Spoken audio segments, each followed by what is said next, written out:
Hi friends, welcome back to our channel. இன்றைக்கி நம்ம சேனலில் என்ன ரெசிபின்னு பார்த்திங்கன்னா சௌச்சௌ காயை வச்சுட்டு ஒரு ரெசிபி தான் செய்ய போகிறோம். ஸோ வாங்க வீடியோக்குள்ளே போகலாம். எங்கள் வீட்டில் 2 சௌச்சௌ காய் இருந்துச்சுங்க. அந்த 2 காயை எடுத்துகிட்டு நல்லா கழுவி சுத்தம் பண்ணி தோல் நீக்கிட்டு பொடிசு பொடிசாக கட் பண்ணி எடுத்தாச்சு. அதை நல்ல தண்ணி விட்டு நல்லா கழுவி அலசி எடுத்துக்கலாம். எடுத்துட்டு குக்கரில் காயை போட்டுக்கலாங்க. போட்டுட்டு நான் அதோட கடலைப்பருப்பு ஒரு கப்பளவு கடலைப்பருப்பு எடுத்துக்கிட்டேன். அதுக்கப்புறம் பாசிப்பருப்பு நான் எடுத்த கப்பில் ஒரு பாதி கப்பு பாசிப்பருப்பு எடுத்துக்கிட்டேன். ரெண்டையுமே எடுத்து நல்லா தண்ணி விட்டு அலசி அப்படியே நான் காயோடு ஆட் பண்ணிட்டேன் குக்கரில். வேணும்னா நான் ஒரு 1/2 அன் ஹவர் ஊற வச்சுக்கிட்டிங்கன்னா நல்லா வெந்துடும். எனக்கு பருப்பு போல் இருக்கணும் அப்படிங்கிறதுனால நான் அப்படியே போட்டுக்கிட்டேன். அதில் நமக்கு சாப்பிடும்போது அப்படியே பல்லுக்கு படும்போது டேஸ்ட்டாக இருக்கும். ஸோ அதுக்காக ஊற வைக்காமல் அப்படியே குக்கரில் சேர்த்துட்டு நான் காய் உப்போடு பிடிக்கிறதுக்காக கொஞ்சோண்டு சால்ட்டு போட்டுக்கிட்டேன்.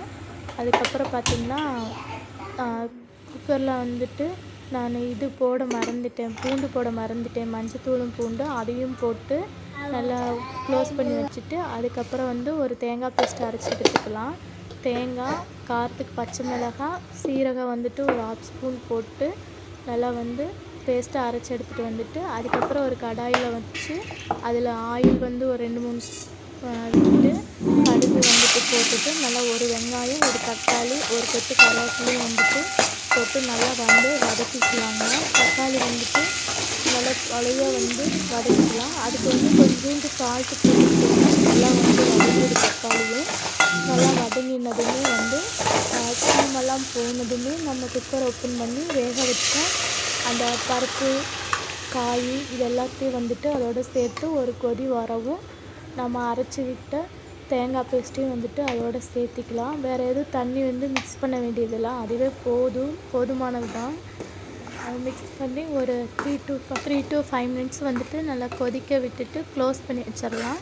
அதுக்கப்புறம் மல்லித்தழையை தூவி நம்ம உப்பு சரி பார்த்துக்கலாம். உப்பு சரி பார்த்துட்டு பத்தலைன்னா போட்டுட்டு மல்லித்தழையை தூவி இறக்கிக்கலாங்க. ஸோ சுவையான நமக்கு சௌச்சௌ காயோட கூட்டு ரெடிங்க. ஸோ சாப்பிட்டு பாருங்கள், ரொம்பவுமே சூப்பராக இருக்குது. ரைஸு நம்ம எதுக்கு வேணால் வச்சு சாப்பிட்டுக்கலாங்க. ஸோ நம்ம சாம்பாரில் போட்டிருப்போம், பொரியல் கூட வச்சுருப்போம் சில டைமில். ஆனால் கூட்டு செஞ்சுருக்க மாட்டோம். ஸோ செஞ்சு பார்த்துட்டு எப்படி இருக்குன்னு சொல்லிட்டு கமெண்ட் பண்ணுங்கள். Okay, bye friends. நெக்ஸ்ட் வீடியோவில் பார்ப்போம். தேங்க்ஸ் ஃபார் வாட்சிங்.